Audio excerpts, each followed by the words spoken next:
Continuamos con el periplo de entrevistas para los políticos, líderes sociales de la ciudad de Guadalajara de Buga y del Valle del Cauca. Hoy con el doctor Harold Moreno, líder comunal, político de Guadalajara de Buga, una persona que ha llevado muchos años militando en los temas de ciudad. Ha sido uno de los grandes, podríamos decir, impulsores de temas como tutelas, acciones populares, asesorías jurídicas, gran profesional del derecho y contador de nuestro municipio. Doctor, muy buenos días. Walter, muy buenos días, mil gracias por invitarme a este programa que empieza a coger un rumbo de esto que necesitan todas las personas, y es enterarse de la actualidad, dado que estamos empezando una campaña política al Congreso de la República, a la presidencia, y posteriormente viene lo que es municipio en cuanto consejo y alcalde, sin desconocer que hoy estamos en los consejos de juventudes, que para el mes de noviembre son estas elecciones que se dan por primera vez en nuestro territorio. ¿Cuántos años haciendo política, doctor? Básicamente son 10 años. Desde el 2011 me dediqué a hacer política sin que nadie me conociera.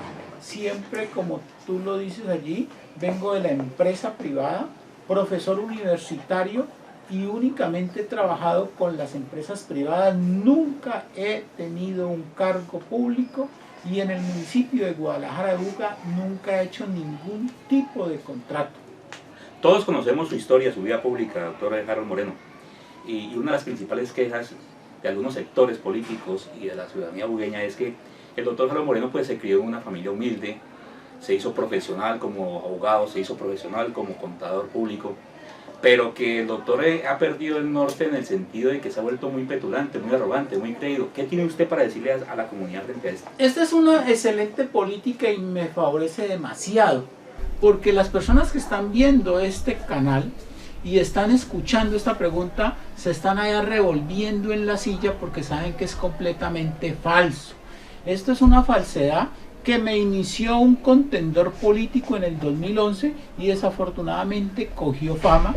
Y si usted se hace la pregunta, ¿en qué momento Harold Moreno ha sido arrogante conmigo?, tendrá una respuesta negativa y solo dirá: es que fulano de tal me dijo, Walter Cano me dijo que Harold era arrogante. Entonces eso se empieza a repetir porque estamos en Guadalajara de Buga.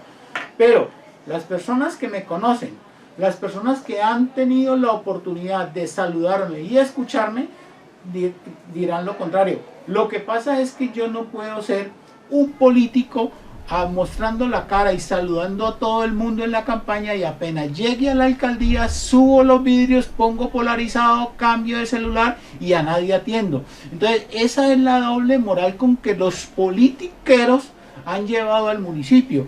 Se ríen, le cargan el niño, se lo besan, pero apenas llegan a la alcaldía les huele maluco todas las personas. Se puede decir que uno de los grandes logros del doctor Harold Moreno ha sido la demanda del Consejo de Estado con relación al problema de la Laguna Sonso. No, Walter, no.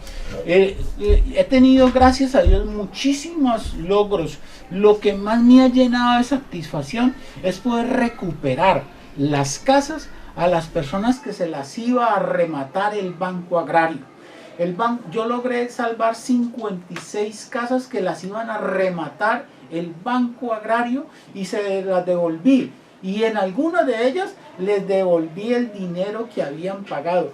Yo me acuerdo mucho, y eso no se me puede borrar de la cabeza. Una señora que trabajaba en la casa del doctor Silvio Acosta David estaba llorando porque le iban a rematar su casa. Y cuál alegría tan grande sería que cuando le dije: doña Amparo, su casa ya salió, aquí está su casa, y le devolvieron 30 millones de pesos. Pero también está el caso, y lo puedo decir, Marianela Muñoz Castañeda. Esta señora llegó con la boleta de remate a que yo le consiguiera plata prestada a una tarifa. Le dije: usted no tiene por qué conseguir plata prestada, usted no tiene por qué hacer nada, le salvo su casa, y se la salvé. Yo le pudiera dar los nombres de 56 personas con esas características y tuve 250 procesos y me gané más del 50% de los procesos. Y los que perdí fue porque el banco colocó tutela en contra de las sentencias. Bueno, ¿cómo ve usted el panorama político de la ciudad de Buga?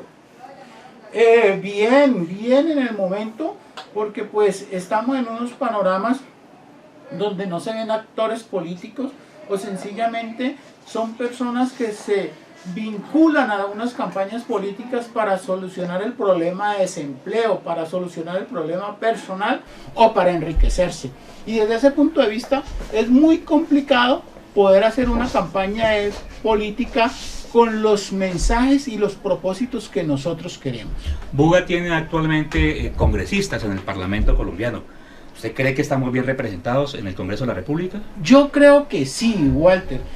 Yo nunca he tenido amistad ni vínculo político con los representantes en el Senado de Guadalajara de Buga, pero sí es una lástima que a Buga vengan una cantidad de personas a llevarse los votos y sencillamente le pagan a un carlanchín 50 o 100 millones de pesos para que le consigan los votos de los bugueños y después nunca vuelven. Entonces nosotros tenemos que tener la dignidad de tener un representante local, bugueño, que viva en Buga, porque es que hoy salen todos a decir que son de Buga, porque sacaron la cédula en Buga, porque vinieron a bautizarse a la Basílica, porque estudiaron en el Liceo de los Andes, pero nunca han hecho nada por Buga y ahí sí les sacan el bugueñismo y nosotros somos tan buenos que creemos en ello y después nunca lo volvemos a encontrar. Entonces sí creo necesario que tengamos un representante de Buga. O sea, en ese caso sería que bugueño vote bugueño. Bugueño vote bugueño, pero bugueño que viva en Buga, porque es que hoy muchos son los bugueños que vienen a Buga con ese gentilicio, pero no vienen en Buga, no viven en Buga y no han hecho absolutamente nada por Buga. ¿Regresa nuevamente usted a la palestra pública? ¿Se va a lanzar como candidato a la alcaldía de Buga? Sí, la respuesta es sí, Walter, porque no hemos visto que los últimos alcaldes hayan hecho ninguna gestión por Buga. A mí realmente yo no podría descansar o morir en paz si yo no veo que una ciudad como Buga sea una ciudad universitaria. Nosotros tenemos todo para que Buga sea una ciudad universitaria, para que estos jóvenes no se tengan que ir para Cali o para Medellín o para Bogotá teniendo todas las oportunidades. ¿Cuántos muchachos hay en Buga que no pueden estudiar porque si tienen para la matrícula no tienen para el transporte? Pero ¿cuántos muchachos teniendo aquí una facultad de Derecho, una facultad de Enfermería, una facultad de Ingeniería, una facultad de Periodismo, una facultad de Comunicaciones, pudieran estudiar en Buga y serían grandes profesionales? Pero falta ¿qué? Gestión política. Walter, usted véngase por la carrera primera, entre la 13 y el Palo. Es un peligro pasar por allí. Si nosotros con una sola orden colocamos esta carrera primera en un solo sentido, de norte a sur o de sur a norte, ampliamos los andenes, la dejamos en un solo sentido y ponemos establecimientos de comercio en cada lado y una buena plazuela de caminar, ¿cuánto se reactiva ese sector? Y ponemos la de vuelta por la segunda, por la tercera. Pero ¿qué tal si en Palo Blanco hacemos una prolongación de la carrera 15 que salga con Bolsa pasando por el lado de la Petar y comunique con la Avenida del Milagroso? ¿Cuánto se desarrolla Palo Blanco? Y así le puedo poner 4, 5, 6. Mire el problema tan grande, y excúseme, Walter, que usted me pica la lengua, que hay en el batallón Palacé, el parque biosaludable. Un señor comandante del batallón pensó que no podían estacionarse al lado de su tapia. Entonces puso a todo el mundo en el parque a tapar la vía para poder él solucionarse. ¿Qué falta allí? Autoridad. Señora secretaria de tránsito, hable con ese comandante y dígale, eso es espacio público, es de nosotros, y evítenos un accidente, evite la congestión. ¿Qué falta? Voluntad. Aquí todo el mundo saca un tarro al frente de su casa y usted no puede ni siquiera caminar por ahí porque es suyo. ¿Y dónde está el alcalde? ¿Dónde está? Los padres redentoristas tapan la carrera 13. Usted no puede entrar a su casa. y no pasa nada. Pero eso es falta de autoridad y falta de gobierno. A propósito de los problemas que afronta la ciudad de Guadalajara post pandemia, ¿qué hacer para reactivar la economía de Guadalajara?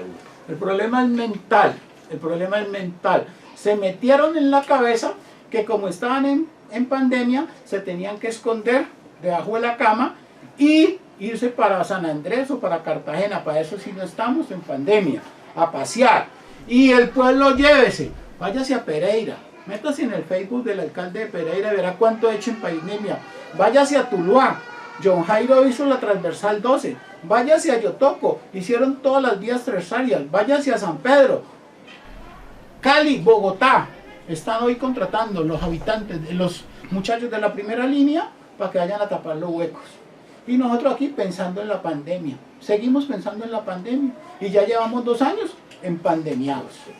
Bueno, con relación al tema nacional, ¿cómo ve usted la izquierda y la derecha? ¿Cree usted que de pronto la izquierda llegue al poder el próximo año? Walter, esto es un sofisma que nos están metiendo y es un distanciador donde nos dicen Petro, Uribe y nos mantienen embolatados con Petro y con Uribe y el otro va calladito por el medio.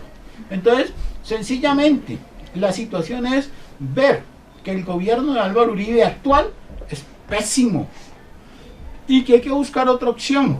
Pero ¿cuál es la otra opción?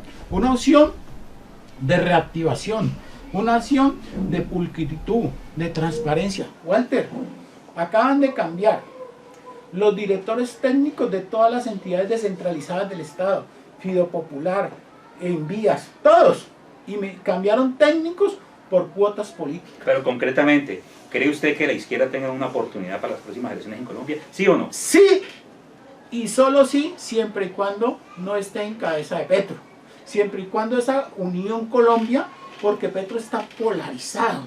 Entonces, la izquierda tiene mucha opción, pero para poder llegar tienen que cambiar el nombre de Petro, porque ya Petro se volvió una imagen completamente marcada. Entonces, es como si mañana ponen a Álvaro Uribe, tampoco soluciona. Pero la izquierda tiene más posibilidades que la derecha, siempre y cuando sea en otro representante. Bueno, vamos a las 3 picantes. Hágale. Dicen en la calle que con qué autoridad moral el doctor Harold Moreno puede hablar de anticorrupción, de criticar la corrupción en el Valle del Cauca, en la ciudad de Guadalajara, si usted tiene investigación por unos asuntos cuando usted fue asesor en el municipio de La Cumbre. Se abrió una investigación no por corrupción, sino porque yo cobro mi trabajo, y mi trabajo lo cobro caro, porque es bueno, y no hay nadie que lo haga. Le cobré el 30% a La Cumbre por recuperar 5.000 millones de pesos que le debían en impuesto predial. Y como era el 30%, yo tenía que ganarme mi cuota. Entonces, como no pueden ver que alguien gane lícitamente, me denunciaron en la Contraloría, y me denunciaron en la Procuraduría, y me denunciaron en la Fiscalía. Ya esas demandas precluyeron porque yo no estaba haciendo nada ilícito. Antes cobré poquito, porque eso vale el 50% y así lo ha dictaminado la Auditoría General de la República, porque era una plata prescrita de impuestos que los administradores no cobraron. La segunda picante, el doctor Harold Moreno va a ser el Álvaro Gómez Hurtado de UCA. Qué honor sería poder ser el Álvaro Gómez Hurtado, porque hoy Álvaro Gómez Hurtado tiene más poder que cualquier otro. Y si no existiera Álvaro Gómez, si no existiera Harold Moreno, en Buga no se decía absolutamente nada, ni podíamos a pensar y a soñar a la juventud y a los jóvenes. No he tenido la oportunidad de llegar a la alcaldía, pero créame que la ciudad la tengo aquí en la cabeza y no soy egoísta, en todo momento lo digo. Lo que pasa es que nos equivocamos con esos jovencitos que solo creen que es youtuber y manejan todo por youtuber, y por youtuber no se puede gobernar. ¿Es disciplinado políticamente el doctor Harold Moreno? Por supuesto, siempre he estado en las filas del Partido Liberal, siempre, y abrí mi movimiento Avanza Mi Buga, y no he salido de ese partido. Distinto es que uno tenga que hacer alianzas políticas, y en el año 2011 hice una alianza con Fernando Motoa, que usted sabe que es un bellaco, y ese bellaco Después de que hicimos esa alianza, al otro día fue a voces de Occidente y dijo que no valía nada la alianza, porque así son las palabras de este señor. Entonces, la gente, para armar el borocho, dice que es que yo me fui para Cambio Radical. No, yo hice una alianza y así quedó inscrita en la... Pero en creo que usted también estuvo en las huestes del Partido Conservador. No, señor. El gobernador Germán Villegas, que era un señor y fue 2 veces gobernador del Valle, me pidió que si le podía ayudar a su campaña a la Cámara, y le ayudé, porque es que no es que uno salte de partido en partido, sino que uno tiene que seguir a las personas, porque a mí no me interesan los colores de los partidos. Por ejemplo, hoy César Gaviria es un liberal uribista. Entonces ahí uno no podría decir que por estar con César Gaviria tiene que estar en el Partido Liberal, cuando César Gaviria es más del Centro Democrático que del Partido Liberal. Entonces esa fue la situación con él, doctor. Finalmente, ¿usted qué se le viene a la cabeza cuando yo digo Barrio Santa Bárbara? Mi barrio natal, esos 2 leones que guardaban ahí, la falta del cóndor o el águila que se voló de esa torre y nunca ha regresado, el padre Obando y toda esa cantidad de vecinos, el taller El Volante, donde yo trabajé como ayudante de pintura y lámina, don Libardo Tascón, don Faustino, el que me peluqueaba en esa época, mi mamita Rosario en la calle 11, y le puedo seguir diciendo tantas cosas. Empresa La Foforera. La Foforera, pues no tengo mucha referencia de la Foforera, pero eso era una gran empresa que se nos fue de la ciudad, como se nos fue Coca-Cola, como se nos fue en Agrario, como se nos fue cantidad, por la falta de una actitud positiva de la administración municipal. Guadalajara de Uga. Mi ciudad es un ícono tradicional que tenemos que recuperar, y que yo seré parte de esa recuperación, sea o no sea candidato a la alcaldía. Yo puedo renunciar a la alcaldía, pero nunca renunciaré a acompañar un proyecto político que sea bien para la ciudad, y en todas las campañas iré a estar activamente en oposición o en contra de quienes no garanticen los derechos de la ciudad, porque yo hoy, gracias a Dios, y después de venir de trapear y barrer el banco cafetero, puedo dar opinión, y eso es lo que la gente no me perdona, que yo vendía chuspa en la galería como Freddy vendía liños, y barrí y trapeé el banco cafetero, pero hoy no me quedé allá y salí adelante, y la gente no me puede perdonar que yo me superé. Pero yo sí quiero que mis niños, que mis vecinos, que esos peladitos que yo veo ahí lleguen a más alto de lo que yo. Por eso es que quiero la universidad para Uga, porque si yo no hubiera ido a la universidad, seguiría allá trapeando el banco. 3 personajes. Gabriel Fontal. Muy inteligente, muy activo, y se desapareció el ámbito político. Julián Rojas. Un proyecto que se preparó para ganar la alcaldía, pero no estaba preparado para gobernar, y desafortunadamente era un joven con una proyección. Yo no voté por él, y cuando ese señor ganó, lo llamé a decirle: lo felicito porque usted tendrá alcaldía para 20 años. Pero cuando nombró el gabinete, se me cayeron esas alegrías. Doctor, muchas gracias y estamos pendientes nuevamente. A usted, Walter, y a todo este equipo, felicitarlos por este set tan bonito, también ha acompañado estas flores que nos rodean y este personal tan ameno.